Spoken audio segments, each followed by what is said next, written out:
연구소타 배종찬 인사이트 K 연구소장, 김준일 뉴스톱 수석 에디터 두 분 나오셨습니다. 안녕하십니까? 안녕하세요. 안녕하십니까. 자, 먼저 조금 전 행정안전부에서 요청한 강풍, 풍랑, 기온 하강 대비 국민 행동요령 안내입니다. 제 지역 전국인데요. 전국 대부분 지역에 강한 바람과 풍랑, 기온 하강 등이 예상이 됩니다. 시설물 파손과 낙하물에 의한 2차 피해가 우려되므로 가급적 외출을 자제하고 보행자 등은 안전에 각별히 유의해 주시기 바랍니다. 파도에 휩쓸릴 위험이 있으니 바닷가로 나가지 않도록 주의합시다. 높은 파도가 발생할 위험이 있는 방파제, 방조제 등에는 가지 맙시다. 도로, 살얼음 및 결빙에 대비하여 안전거리 유지 및 감속 운행 바랍니다. 기온 하강에 대비하여 농수산물 보온 조치를 하시기 바랍니다. 이상 행정안전부에서 알려드렸습니다. 자, 여론동답 시작을 하겠습니다. 자, 국민의힘 지지율 인요한 효과를 톡톡히 보고 있다고 봐야 됩니까? 이준석 신당설도 있고 이런데 지지율이 지금 상승세가 있다고 봐야 됩니까? 우리 배 소장님께서 좀 말씀 좀 부탁드리겠습니다. 그렇습니다. 이제 어떤 조사에서는 예. 상승세로 읽을 수 있을 것 같고 또 어떤 조사는 또 그렇지 않은 조사도 있는데 네. 일단은 제가 이제 그런 말씀을 드렸습니다. 11월 중하순 정도 가서 나오는 지지율. 대신에 지금 인요한 국민의힘 혁신위원회 가동 기간이 12월 대략 중순 하순 정도 까진 것 같아요. 네. 그렇다면 이제 지지율이 중요한데 어제 뭐 크리스마스까지 할 거다 이렇게 얘기하긴 하더라고요. 그러니까 이제 그게 이 캐롤 혁신위원회다라는 얘기가 나오는 건데 네. 대체로 지지율 상태가 한국갤럽을 기준으로 따져보면 나쁘지는 않습니다. 오늘 소개해드린 모든 조사는 중앙선거여론조사 심의위원회 홈페이지에서 확인 가능하고요. 지난 7일부터 9일까지 실시된 한국갤럽의 자체 조사입니다. 어느 네. 정당을 지지하는지 물어봤는데요. 국민의힘 37%, 더불어민주당 34%로 나타났습니다. 그러니까 강서구청장 서울시입니다. 보궐선거 이후에 자초됐던 국민의힘의 지지층 기반이었는데 네. 흔들렸잖아요. 그런데 서울에서도 이번 조사에서는 국민의힘 40%, 더불어민주당은 28%입니다. 그리고 인천 경기는 국민의힘 37%, 더불어민주당 34%. 그러니까 적어도 경기도는 이재명 대표가 지사를 역임했고 지금도 김동연 더불어민주당 소속의 지사인데 네. 이런 이런 걸 보면은 물론 이제 거듭 말씀드립니다만 다른 수치가 나오는 그런 정당 지지율 조사도 있다는 건 그렇죠. 참고를 해 주시고 근데 한국갤럽 기준으로 보면 전화면접 조사인데 그다지 인요한 혁신위에 대한 평가가 나쁘지 않다. 아하. 그러니까 주목은 받고 있다. 또 다음 주나 다다음 주에 나오는 지지율이 어떨지 모르겠지만 현재로서는 스코어상으로는 썩 나쁘지는 않다. 나쁘진 않다. 자, 우리 김준일 에디터님. 예. 이 지금 인요한 혁신위 얘기를 좀 하고 있는데 지금 현재 지금 보면 인요한 혁신위 위원장하고 이 장제원 의원 정면 충돌 모습이거든요. 그래서 혁신위가 조기 해체해야 된다. 윤핵관이 조기 해체된다. 해야 된다. 이렇게 맞붙는 모양새라고 지금 해석들이 되고 있는데 어떻게 봐야 됩니까? 그러니까 지금 여당의 네. 상황이라는 것은 쉽게 얘기를 하면은 각자 도생 약간 이런 느낌이에요. 그러니까 무슨 얘기냐면은 자 윤석열 대통령하고 윤핵관하고의 어떤 뭐 핵심 뭐 이렇게 측근들 예. 뭐 요거를 봤을 때 다른 사람 대통령이나 이런 사람들하고 좀 비교를 해보자고요. 예를 들면 YS 김영삼한테는 뭐 최영우 뭐 이런 사람들 있었잖아요. 김덕영 뭐 김무성 막내급의 뭐 예. 김무성 막 이런 사람도 있었고 예전 얘기입니다. 예, 뭐 김대중 DJ한테는 뭐 권노갑, 하나갑 그래서 뭐 이제 거기에다가 이제 네. 뭐 막내격으로 막 박지원 뭐 네. 설훈 뭐 네. 이런 분들이 있었단 말이에요. 이들이 이 사람들의 가신 그룹하고 뭐 측근 그룹하고 지금의 윤석열 대통령의 측근 그룹하고 이게 조금 다른 점이 딱 보이지 않나요? 조금 다른 것 같아요. 네. 뭐냐면 여기는 정치를 최소 20년 동안 같이 했어요. 그래서 눈빛만 봐도 무슨 얘기인지 알고 무엇보다도 김대중의 성공을 위해서 김영삼의 성공을 위해서 자신을 희생하겠다라는 게 디폴트로 깔려 있어요. 물론 이제 좀 억울한 부분도 있고 옛날에 그래서 예를 들면은 김대중 정부 때 네. 천신정 뭐 이렇게 해서 정풍운동 그렇죠. 있었을 때 권노갑이 1선 후퇴했잖아요. 네, 뒤로 2선으로 뒤로 갔죠. 후퇴했잖아요. 막 네. 이런 겁니다. 김대중 대통령 위해서. 이게 지금 현 윤핵관들한테 가능할까요? 아. 여기는 급조된 이익 공동체예요. 아하. 그러니까 윤석열 대통령은 보수에서 후보조차 낼 수가 없어가지고 야 그러면 윤석열이라도 데려와봐. 저쪽에서 검찰총장 했지만은 잘할 것 같아. 그래가지고 데려와서 줄 서고 지금 서로의 자리를 나눠 먹고 이런 사람들인데 이게 이제 본인의 자리가 위험해지기 시작하면은 이게 옛날 스타일처럼 그렇게 헌신하고 하는 거를 기대하기 어렵다라는 거. 이게 디폴트 값입니다. 아하. 이 충돌의 내면은 그게 있는 거예요. 그러면은 윤석열 대통령이 그런 거죠. 자 그러면은 내가 당신들한테 뭐 자리를 주겠소. 신뢰감을 주는 스타일도 아니에요. 왜냐하면 이 자리에 검사들 지금 꼽겠다. 물론 당해 뭐 용산에선 부인하지만은 그런 거 네. 없다. 인요한 위원장도 그런 일 없다고 하지만은 모두가 불신하는 거는 그래서 자기가 윤핵관보다 더 신뢰하는 사람 꼽겠다는 거 아니야? 이게 있는데 그러면 나보고 죽으라고 나가가지고 나보고 정계 은퇴하라고 신뢰가 없는 거예요. 그러니까 기본적인 거는 지금 이거는 신뢰관계가 무너진 상황이고 아하. 원래 애시당초 이해관계로 뭉친 사람이기 때문에 더 그렇고 그러니까 지금은 각자 도생이다. 그러면 대통령이 인요한 위원장한테 힘을 실어줘서 이를테면 막 하는 게 가능하냐. 당정 수직 관계 때문에 지금 이게 뭐 정당 지지율 떨어지고 선거 패배했다고 하는데 옛날처럼 당대표 선거처럼 개입하기도 쉽지 않아요. 네. 그러니까 여러모로 쉽지 않은 상황이다 지금. 이게 내용이 그래서 제법 오래 갈 거다. 어쩌면 예상된 거고 시작 자체가 또 지금 말씀대로 좀 더 오래 갈 수도 있고 또 그러다 보니까 김기현 대표 얘기도 많이 나오는 것 같습니다. 배 소장님. 그렇죠. 뭐 김기현 네. 대표가 연이어서 급발진이다. 네. 인요한 혁신위원회에 대해서 이야기를 했지만 저는 김준일 수석에 대해서 조금 다른 의견은 예예. 내년 총선에서 패한다면은 예. 여소야대가 된다면 윤석열 정부도 미래가 없어요. 아. 근데 그걸 윤석열 대통령이나 예. 또는 대통령실이나 모를 리가 없겠죠. 그러면은 글쎄 이제 저는 오히려 좀 더 단순화해서 볼 필요 있다. 네. 내년 총선이 목표라면 인요한 위원장과 김기현 대표 또는 윤핵관 친윤 중진들 중에서 대통령이 누구의 손을 들어줄까요? 저는 인요한 위원장의 손을 들어줄 가능성이 굉장히 높다. 아하. 미디어 토마토가 뉴스 토마토 의뢰로 지난 11일 12일 실시한 조사입니다. 예. 인요한 국민의힘 혁신위원장이 내년 총선에서 당 지도부와 중진 윤 대통령과 가까이 지내는 의원들에게 불출마 내지 험지 출마를 요구한 것에 대한 입장을 물어봤는데 찬성이 56.9%입니다. 반대는 20.1이에요. 예. 그런데 이 이야기는 뭐냐면 반대라고 한다면은 이건 이제 국민의힘 지지층 내부에서도 일부 반대를 할 수가 있겠죠. 그렇죠. 그런데 찬성이 훨씬 더 높다라는 것은 결과적으로 내년 총선에서 중도층이나 무당층이나 이 얼마나 끌어들이기가 힘든 유권자층입니까? 수도권이나 MZ세대. 이게 확보가 가능하거든요. 일부라도. 예. 그런데 만약에 이걸 하지 않으면은 지금 뭐 중진 불출마에 대해서 반대한다지만 국민의힘 지지층이 윤석열 대통령으로부터 내년 총선에 등을 돌린다고는 상상하기 힘들죠. 그러면은 결과적으로는 대통령은 대통령의 승리를 위해서는 친윤 중진을 더 챙길까요? 저는 이게 상식적으로는 그러지 않을 가능성이 높다. 대통령은 인요한 위원장 쪽에 무게를 더 실어줄 가능성이 상당히 높다. 왜 우리가 역대 선거를 보더라도 뭐 대통령과 가까웠던 그런 중진들이 끝까지 버티는 모습은 봐요. 네. 하지만 끝내는 못 버티잖아요. 뭐 결국은 끝내는 네. 결국은 못 버틸 가능성이 높다.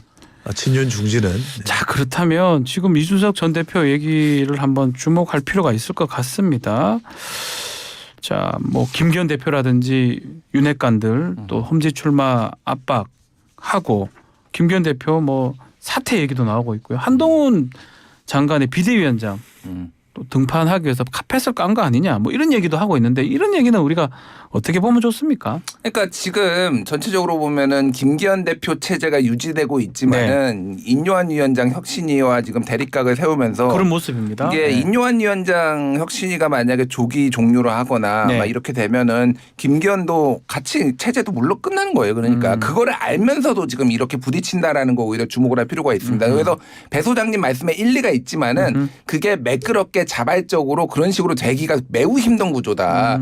이게 대통령 지지율이 만약에 한 40% 50%까지 가면은 듣기 압박이 엄청날 거예요. 대통령의 성공을 위해서 너희들이 그랬지. 근데 대통령 지지율도 아까 전에 뭐 여기에 찬성이 56.9, 윤핵관 대 퇴진이 56.9% 나오지만은 그냥 물어보면은 다 일단은 윤핵관 네. 싫어요. 그냥 이렇게 나오는 게 당연한 겁니다. 이게 근데 그 복잡한 역학관계 속에서 우리가 이해를 해보면은 그렇게 쉬운 문제가 아닌다라는 거죠. 그러니까 쉽게 얘기를 하면은 윤석열 대통령은 3년 반 뒤에는 그냥 뭐 정치 안 할 사람이고요. 네. 여기 계신 분들은 계속 나는 정치를 하겠다라는 그렇죠. 사람이에요. 네. 여기서 물러났을 때 그러면 내가 복귀할 가능성이 있느냐. 그때 이제 어떻게 내가 해야 되느냐에 대해서 플랜도 없고 당장의 눈앞에 현찰도 없고 미래의 어음도 없고 뭐 이런 상황에서 이제 물러나겠냐라고요. 그러니까 결과적으로 그렇게 될 수도 있겠지만은 그 과정 자체가 매우 험난할 것이다. 제가 말하는 거는 옛날처럼 대통령이 당무 개입하듯이 찍어 누를 수도 없는 거고 지금은 매우 그래서 뭐 지금 사정설 얘기가 나오고 있습니다. 여권을 대상으로 사정설. 여권 사정을 조사를 한다는 말이죠. 예, 그러니까 검찰을 동원해가지고 여권의 주요 뭐 이를테면은 뭐 이거는 하나 예시입니다. 예를 들면 김기현 땅 뭐 이런 거 이제 뭐 조사하는 거 아니야? 뭐 이런 얘기들이 나오고 있을 정도로 여권 내부가 지금 뒤숭숭하다 보면 될 것 같고 그러니까 한동훈이 뜨는 거예요. 한동훈 요거는 장관이. 김준일 대표 개인 의견이죠. 그냥 설이 들린다는 예를 거죠. 들면은 예를 들면 예시를 들면 지금 뭐 하고 있다는 건 하고 아니에요. 있다라는 게 아니라요. 그러니까 그런 설이 도이기는 해요. 이미 정치권에 그 설은 꽤 돌고 있고요. 네. 그게 뭐 어디 뭘 한다라가 아니라 그러니까 제가 말씀드린 건 그래서 한동훈 장관의 이제 주목을 받는 거고 어저께 이제 뭐 봉사활동하는데 한동훈 장관 배우자 그렇죠. 이제 진은정 변호사가 나와가지고 봉사활동했는데 사실 장관 부인들 다 왔거든요. 근데 사진은 다 진은정만 나왔다. 이게 지금 얼마나 지금 여권에서는 목말라 하는지 그러니까 누가 지금 선거를 이길 방법이 안 보이니까 누군가가 그나마 인지도가 있고 호감도가 있는 사람이 좀 이끌어주기를 바라는 이 목마른 이 상황을 좀 보여주는 거죠. 그러니까. 배 소장님 여론을 계속 보시니까 그러면 이 가정이긴 한데 한동훈 장관이 뭔가 선거를 이끌거나 뭐 이른바 비대위원장이나 이런 게 된다면 그 여권이 총선 이끄는데 유리한 구도가 되는 겁니까? 그런 필요가 있겠죠. 왜냐하면은 지금 수도권은 중요한 것이 결국 바람과 사람일 거예요. 선거라는 것은 이제 세 가지가 구도와 그리고 또 바람 정책이죠. 어떤 정책이 이제 압도해야 되는데 지금 김포시 서울 편입 이 이슈를 김기현 대표가 던졌지만 압도적이지는 않거든요. 그렇죠. 그러니까 이전에 무상급식이나 뉴타운이나 수도 이전만 못해요. 그러니까 그렇다면 또 사람이 더 필요하다는 이야기인데 지금 이준석 전 대표가 지금 신당설을 풍기면서 이야기하면서 과시화되고 있는 상황. 뭐 일각에서는 또 이게 조율을 위한 사전 정지 작업일 뿐 이준석 전 대표가 실제적으로 당을 이탈하지는 않을 것이라는 이야기도 나옵니다만 점점점 멀어져 가요. 점점점 멀어져 가고 있는데 이 이준석 전 대표와 국민의힘이 합한다는 것이 그러면 국민의힘으로서는 뭔가 사람을 내세워야 되잖아요. 그렇다면은 우리가 차기 정치 지도자 조사를 할 때 국민의힘과 대통령 지지층에서 가장 높게 나오는 사람이 누구냐면 뭐 이건 제가 따로 수치를 말씀 안 드리더라도 대체로 한동훈 장관 쪽으로 모아지고 있어요. 그래서 이제 그런 상황에서는 총선 일종의 이슈를 파이팅해 줄 수 있는 누군가가 필요하잖아요. 그러면 한동훈이다. 왜 그러냐면은 적어도 수도권에서의 한동훈 장관에 대한 주목도는 상당히 높고 더불어민주당과 대결 전쟁에 총선이 될 경우에 그래도 한동훈 장관이라면은 지지층 플러스 알파가 있지 않겠냐 이렇게 이제 당에서는 생각했죠. 왜? 다른 사람이 없으니까. 사람이 없으니까. 그런 면에서는 저는 데이터상으로 보거나 빅데이터상으로 보거나 한동훈 장관 실제 출마 가능성이 상당히 높다고 봅니다. 높다고 보시고 긍정적일 것이다라고 보는데 좀 전에 저희 최재성 의원하고도 인터뷰할 때 그 정치를 모르는 거다. 어떻게 한동훈보단 다른 예컨대 김종인 비대위원장이 예전에 선거를 이끌고 했잖아요. 그런 식이 맞지 않나 이렇게 또 말씀을 하긴 하더라고요. 그러니까 한동훈 장관이 저는 출마할 가능성이 굉장히 높아졌다라고 보는 건데 한동훈 장관이 진두지휘를 해서 국민의힘 선거를 이길 수 있는 것이냐는 전혀 별개의 문제고 저는 부정적으로 봐요. 그 부정적으로 본다는 게 왜 그러냐면은 지난번 강서구청장 보궐선거에서 나왔던 17.15%의 격차를 한동훈이 나옴으로 인해서 그거를 따라잡는다? 이게 저는 거의 불가능한 미션이라고 보는데 박근혜 비대위를 생각해 보면 됩니다. 네. 2012년에 이제 박근혜 비대위가 2011년 말에 이준석 대표 그때 영입하고 뭐 그러면서 이제 박근혜 비대위가 출범이 됐잖아요. 그때는 이게 약간 정권 교체 같은 느낌이 있었어요. 그렇죠. 그러니까 아예 이명박하고는 다르게 여권 내에서도 박근혜에 대한 기대 이런 것들에 약간 대해서 MB 지우기도 나왔었습니다. 그러니까요. 예. 그런 것들이 이제 이거 MB도 대통령도 그러니까 가만히 있었어요. 가만히 있고 그러니까 차라리 보수 쪽에 힘을 실어주는 게 낫다. 정권 교체 되는 것보다. 그러니까 그거를 숨을 죽이고 있었거든요. 네. 한동훈 장관은 그냥 누가 봐도 윤석열 아바타입니다. 그러니까 물론 저 젊고 잘생긴 아바타예요. 예.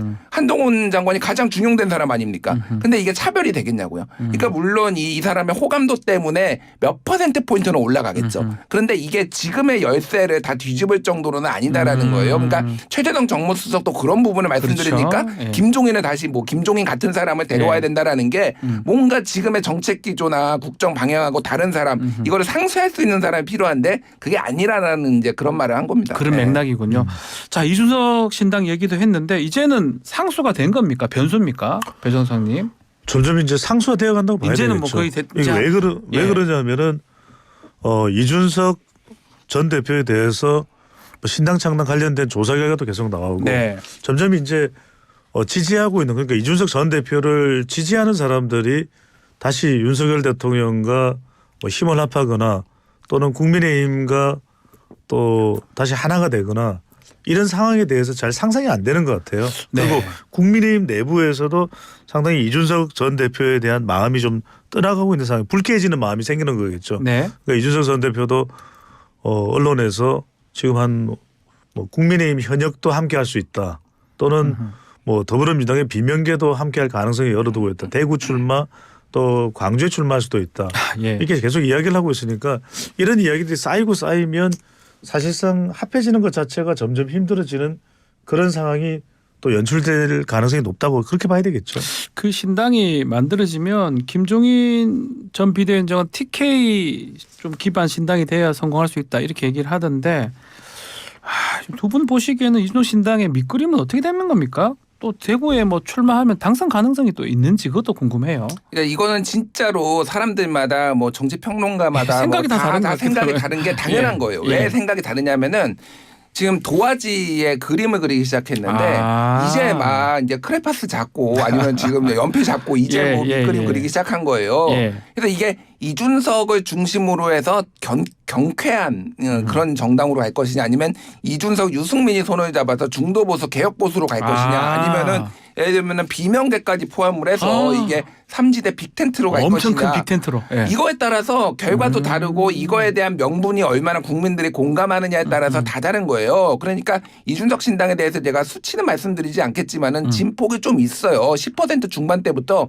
20% 초중반까지 나옵니다. 아하. 그러니까 그런 것들이 이제 사람들이 그 요즘 나오는 분위기가 요런 얘기야라고 하면은 거기에 영향을 받는 거예요. 그러니까. 네. 그래서 이제 지금 보시면 될 것 같고 그래서 뭐 TK 중심으로 가는 게 맞는지에 대해서는 저도 참 판단이 안 섭니다. 그 부분은. 네. 오히려 빅텐트로 가서 정치 개혁을 명분으로 하는 게 더 나을 수도 있겠다는 생각은 드는데 그거는 이제 정치는 생물이기 때문에 돌아가는 상황으로 볼 겁니다. 예를 들면 비명계들이 정말로 탈당을 대거해가지고 네. 지금 뭐 이상민 의원 지금 탈당 시사한 상황이고 막 지금 12월 말에서 1월 초 되면은 본격적으로 윤곽이 드러날 거예요. 그때 얼마나 그러니까 결합을 잘할지 이쁘게 그러니까 사람들이 정서적 거부감을 좀 안 네. 느끼게 결합을 하고 이게 명분이 있으면 파괴력이 훨씬 더 커지겠죠. 자, 금방 말씀하신 그거 소개 좀 해드리겠습니다. 유승민, 이준석 그 신당 창당했을 때 지지율 말씀을 하셨는데 한길 리서치가 쿠키뉴스 의뢰로 지난 11월 10일부터 13일까지 조사한 내용이고요. 이것도 자세한 내용은 중앙선거 요란조사 심의 홈페이지를 참고하시면 되겠습니다. 근데 이거 네, 제가 배정상님. 잠깐 이제 소개를 해드리면 네. 이 한길리서치 쿠키뉴스 조사는 11일부터 13일인데 네. 이 조사에서는 이제 질문이 중요한데 어떤 경우에는 이준석 또 유승민 신당으로 물어보기도 하고 이 경우에는 김종인 전 비대위원장까지 포함을 했습니다. 그러니까 유승민, 이준석, 김종인, 유리김이죠. 유리김 네. 신당 창당을 했을 때 얼마나 지지율이 나오겠느냐 지지하느냐 여부를 물어봤는데 더불어민주당이 32%, 네. 국민의힘이 31% 거의 같죠. 유이김, 유승민, 이준석, 김종인 신당이 16%로 나왔어요. 많이 나왔어요. 근데 이 조사를 제가 주목하는 건 뭐냐면 예. 아까 제가 그런 말씀드렸잖아요. 국민의힘에서도 이준석 전 대표에 대한 마음이 떠나가고 있다. 자, 이 질문도 있었습니다. 여당에서 이준석 전 대표 공천 여부에 대해서 물어봤는데 공천을 줘야 한다가 32%예요. 네. 공천을 줘서는 안 된다가 43이에요. 그러니까 이제 모rum모응답에 대체로 이제 더불어민주당 지지층 응답자가 포함이 돼 있다면 25% 나왔거든요. 네. 그러면은 국민의힘 내부에서도 이제는 이준석 전 대표를 공천 줘서는 안 된다.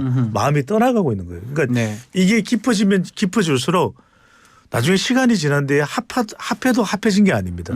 그러니까 지금 이준석 전 대표는 12월 27일이라는 날짜를 못을 박았잖아요. 네, 날짜는. 그러니까 국민의힘과 함께 할 거면은 정확하게 뭘 요구한다라고 밝히고 그 합하든지 합하는 과정 절차로 들어가든지 아니면은 신당을 확실히 이제 창당을 해서 국민의힘을 완전히 떠날 거면 그 부분을 명확히 하는 게 지금 이 시점에는 조금 이제 필요한 것 같아요. 필요한 상황이다. 그래야 유권자들을 모을 수 있는 준비를 할 수 있는데 그래서 아까 말씀하신 그 부분입니다. 저는 홍준표 시장이 정치적 관록이 상당히 있다라고 볼 수밖에 없는 거는 네. 이준석 전 대표가 대구를 노리는 이유는 뭘까?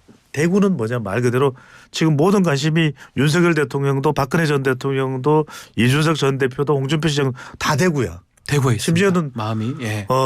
우리 박지원 변호사도 대구야. 제가 다 대구 대구야. 출신입니다. 예. 그러니까 요새 나오는 예. 유행어가 대구 안 대구.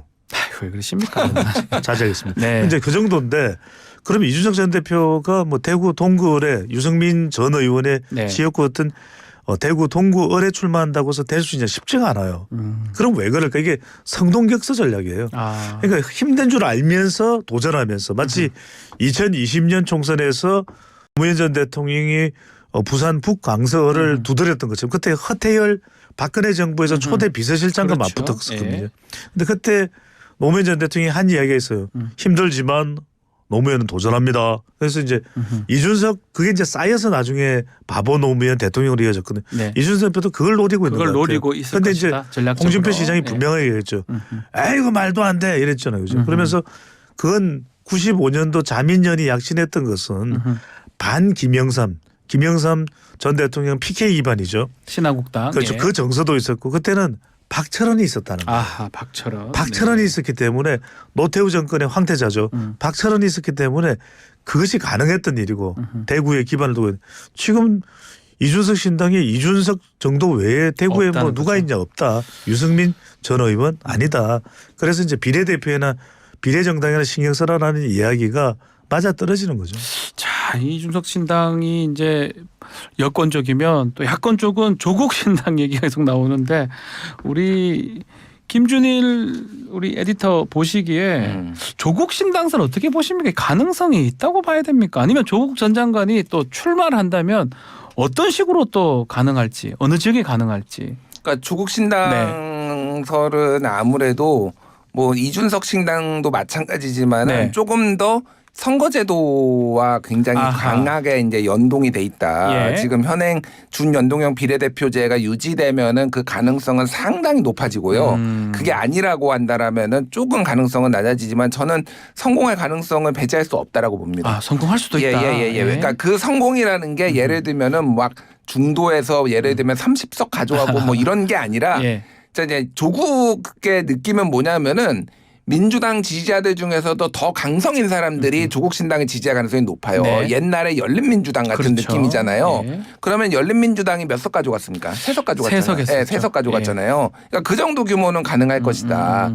근데 이제 조국 한 명으로는 안 되는 거죠. 사실은 조국은 약점이 너무 많잖아요. 지금 예를 들면 재판 중도 예. 있고 그 비호감에 대해 이런 거가 있기 때문에 다른 부분들을 이제 해소를 해줘야 되는 거고 어쨌든 민주당 지지층의 어떤 결을 보면은 뭐 소위 말해서 더 센 민주당을 원하는 사람이 예. 많아요. 더 센 민주당. 이게 제가 보기에는 한 15%에서 20% 정도 됩니다. 지금 민주당은 이렇게 물러 빠져서는 안 된다. 빨리 한동훈 탄핵하고 뭐 예를 들면 막 이렇게 막 요구한 분들이 있거든요. 거기에 그 니즈, 그 수요를 어느 정도는 흡수할 가능성이 있다. 그래서 적어도 저는 만약에 이제 뭐 비례라고 나온다면 2번 나온다고 한다면 만약에 조국 장관이 네. 저는 당선될 가능성이 있다고 봅니다. 당선된다. 아, 예. 실제 그 네. 여론조사도 있습니다. 여론조사가 데일리안이 여론조사 공정에 의뢰를 해서 지난 10일부터 네. 13일부터 14일 양일간 실시한 조사 결과인데요. 조국 신당이 창당된다면 정당 지지율이 어떻게 되겠느냐, 어느 정당을 지지하느냐 물어봤는데 이게 더불어민주당이 상당한 타격입니다. 국민의힘이 36.6%, 더불어민주당이 31.2%, 많이 떨어져 버리네요. 조국 신당 13.8%. 지금 그러니까 마치 이준석 신당이 출연하면 국민의힘에 타격이 가듯이 지금 조국 신당이 나오면 더불어민주당에도 타격이 가는 그런 양상으로 나타나고 있거든요. 예. 그러니까 조국 전 장관 같은 경우에는 실제 뭐 지금 재판도 받고 있는 상황이라서 신당이 가능할지는 모르겠어요. 근데 출마를 아까 물어보셨는데 민주당 공천을 받을 수 있느냐 없느냐 이것도 상당히 관건이 될 텐데 네. 무소속이든 아니면은 뭐 여기 조추송 이야기도 나오고요. 조국 그렇죠. 전 장관뿐만 아니라 캐롤송 아니고 조추송입니다. 예. 그다음에 추미애 전 장관, 송영길 전 대표까지 나오는데 조국 전 장관이 그래도 당선 가능성을 높이려면 어떤 형태로 출마를 하든 무소속이든 또는 신당에 또 소속으로 나오든 민주당 공천을 받든 서울로 치면은 관악. 예. 그래도 본인의 서울대학교. 그렇죠. 예. 이 영향력이나 인지도가 상당히 결집돼 있는 또는 호남. 예. 호남에서는 조국 전 장관에게 좀 힘을 주자. 마치 노무현 전 대통령 부산 출신 노무현 전 대통령이 호남에서 지지를 많이 받았던 거죠. 네. 그 정도로 생각해 볼 수 있겠죠. 그 정도는 될 것이다. 조추송 얘기를 했는데 조국, 추미애, 송영길입니다. 이분들 출마하게 되면 민주당에 플러스가 되는 겁니까? 마이너스가 되는 겁니까? 민주당 입장에서 보면은 플러스가 된다고 생각하진 않죠. 플러스는 아니다. 네, 두 가지 이유에서인데 네. 하나는 어쨌든 뭐 이분들에 대한 비호감도가 전체적으로 보면은 조금 높은 편이잖아요. 송영길 대표도 수사 이제 돈봉투 사건 수사받고 있고 그래서 이게 이제 이분들이 나오는 것에 대해서 비난의 화살이 민주당한테 갈 가능성이 있는 거죠. 네. 민주당은 우리하고 아무 관련이 없어라고 아무리 선을 그어도 이슈가 그쪽으로 모이다 보면은 약간의 민주당에 대한 비호감도도 이제 올라갈 수 있는 거고. 네. 어쨌든 아까 전에 말씀하셨던 뭐 이제 정당 지지도라든지 이런 게 지역구에는 사실 영향을 주지 않아요. 어쨌든 뭐 조국 신당이 지역구에 얼마나 비례죠. 비례라고 봐야 되겠죠. 뭐 몇 군데는 내겠죠. 몇 군데는 내겠지만은 전체적으로 보면은 비례에서의 의석수가 조금 줄어들 가능성. 뭐 이게 이제 준연동형 비례대표제면 아예 이제 위성 정당을 내지 않으면은 비례도 가져가기도 어렵지만은 그러니까 지금 여러 전략적 선택지가 많아요. 근데 이분들을 완전히 눌러 앉힐 수도 없는 거고 이분들도 당에서 대우를 해달라는 거 시위예요. 일종의 지금 네. 장제원 의원이 시위했듯이. 그러니까 뭐 그런 상황에서 지금 되게 딜레마적인 상황이다. 대우를 해주는 순간 오히려 뭐 조국의 늪에 빠질 수도 있다. 뭐 이런 우려들. 그러니까 오죽하면은 정청래 의원도 이거에 네. 대해서 부정적으로 얘기를 하겠습니까? 그러니까 지금 약간 당이 조금 딜레마적인 상황이다. 이렇게 보면 될 것 같습니다. 또 한 그룹 지금 보도에 따르면 오늘 10시 한 20분쯤에 이 비명계 의원들 기자회견을 하겠다 이렇게 얘기를 좀 하고 있는데 이 비명계가 이 공동 행동에 나설 수도 있다 이렇게 보이거든요. 어떻게 보십니까? 이게 공천 때문에 문제가 되는 건지 아니면 정말 탈당이나 다른 움직임을 하는 건지. 그 어디까지나 이재명 네. 대표에 달려 있다고 봐야 되겠죠. 이재명 대표가 공천 관리와 관련해서 또는 비명계에서는 계속 균형적이다, 친명계 일색이다라고 하는 볼멘 소리가 또 그 이상의 예. 또 불만이 터져 나오고 있는 상황이거든요. 그러니까 지금 내년 공천이 피해 공천이 되는 거냐 이런 잔인한 이야기까지 나올 정도이기 때문에 실제 이제 인식이 그렇습니다. 이제 실체가 어떻게 될지는 모르겠지만 뭐 누구를 보직을 한다든지 지금 지명직 최고위원회 결정이라든지 이런 걸 보면은 비명계가 점점 배제되고 있거든요. 그러다 보니까 이게 보도에 나온 내용이라서 좀 확인을 반드시 하시면 좋을 것 같은데 네. 지금 이상민 의원의 거취와 관련해서 굉장히 분분해요. 여러 가지로. 그래서 지금 나오는 그런 이야기들을 보면 이상민 더불어민주당 의원은 거의 당으로부터의 이탈이 거의 확실시 되는 것 아니냐. 어디까지나 보도에서 나온 내용으로 추론하는 겁니다. 실제 어떻게 될지는 모르겠지만. 네. 그 이야기는 뭐냐면 이게 하나가 이제 촉발되면 나머지 일종의 도미노 현상이 일어날 거예요. 김정민 의원이나 또는 이원욱 의원이나 조웅천 의원이나. 네. 자, 박지원 앵커 같은 경우에 지금 현역 국회의원인데 공천 못 받을 게 뻔하다 그러면 어떤 선택을 할까요? 무소속이든 자기 거취를 표명해야 되겠죠. 네, 저는 당연히 그 시간이 해야죠. 점점 다가온다. 그렇게 하겠죠. 12월이 됐더니 그런데 뭐 민주당은 뭐 뭐 시스템 공천 경선한다 이게 원칙이라고 하잖아요. 그 달리 할 수가 있나요? 그러니까 경선하겠다라는 건데 예. 지금 그 이제 뭐 조정식 사무총장 예. 뭐 등등해서 지금 총선기획단에서 얘기하는 거는 페널티를 더 주겠다라는 거잖아요. 페널티요. 지금 하위 20%에 대해서 하위 그러니까 20% 감점하는 거를 이거를 30%로 늘리고 그 감점 폭도 40%까지 늘리는 게 김은경 혁신위의 방안이었고 예. 이거를 지금 수용하겠다라고 한다라면은 이게 소위 말해서 이제 여러 가지 그 평가에 대해서 믿을 수가 없다. 여러 가지 그럴 그런 수도 부분들이 있겠네요. 있고 이제 소위 예. 말하는 강성지지층 개딸이 조직적으로 이제 50% 국민 여론 50% 당원 50%인데 네. 저격해가지고 그러니까 불신이 있는 게 뭐냐면은 예를 들면은 뭐 특정 유튜브 같은 데서 아예 딱 찍어가지고 여기에는 시켜달라? 네, 저격해가지고 얘들 다 떨어뜨려야 된다 막 이런 것들이 막 이제 그 친명 중심의 유튜브에서 나오는데 굉장히 불신이 큽니다. 이런 거 냅두고 지금 하고 있는데 우리가 공정한 경선이 되겠느냐 아하, 뭐 그런 이런 것들이 의미에서? 있는 거고 또 하나는 이재명 대표가 희생해야 된다. 이 얘기가 있잖아요. 험지 출마론 그렇죠. 뭐 이런 거 있잖아요. 안동가라고 하기도 하고요. 예를 들면 이게 이제 김두관 의원도 얘기하고 있고 그렇거든요. 그러니까 친명이 아무것도 손에 안 보고 아무것도 안 하고 비명만 쳐내려고 하는 거 아니냐. 그러니까 최소한의 이게 친명 그룹에서도 일부는 나오고 있어요. 예를 들어 범친명에도. 왜냐하면은 이런 식으로 가면 당 쪼개진다. 네. 뭔가 내려놓는 게 있어야 된다. 뭐 이런 거고요. 여론조사 하나만 말씀드리면 예. 국민 리서치 그룹이 에이스 리서치 아니 국민 뉴시스 의뢰로 네. 에이스 리서치가 뉴시스 의뢰로 지난 11월 10일 13일 조사한 건데 민주당 이재명 대표 친명 중진 험지 출마 촉구에 대한 여론조사가 47%가 적절한 요구다. 35%가 적절하지 못한 요구다. 잘 모르면 19%입니다. 그러니까 어쨌든 마찬가지네요. 마찬가지예요. 그러니까 정치 기득권을 내려놓으라는 여론이 분명히 있는 거고 국민들이 동의를 한다라면은 여기에 좀 반응을 하면서 비명도 한다라면은 요게 조금 덜할 텐데 이게 안 한다라면은 굉장히 그러니까 파급력이 커지겠죠. 알겠습니다. 이제 마쳐야 되는데 좀 지금 요거 한번 말씀을 좀 드려보겠습니다. 좀 전에 바이든 대통령하고 시진핑 주석 회담을 종료했고 예. 대화가 잘 됐다 이렇게 지금 속보가 좀 예상했던 전해지고 거죠. 있는데요. 예.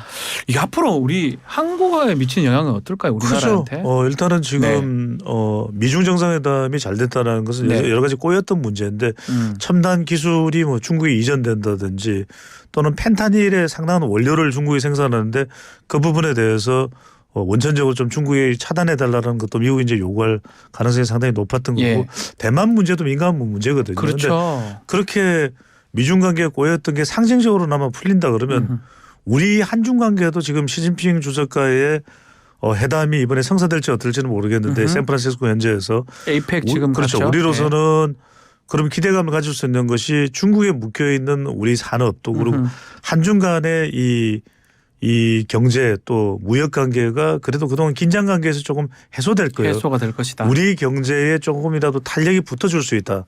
좋은 희소식이라고 봐야 되겠죠. 좋은 가령 소식이다. 반도체와 관련된 예. 부분도 소재 부품 장비 쪽으로 더 좋을 테고 그 외에 뭐 항공이라든지 또 화장품이라든지 또는 면세품이라든지 호텔 관광까지 좀 숨통이 트인다고 봐야 되겠죠. 얼마 전에 이부진 호텔 신라 CEO가 네.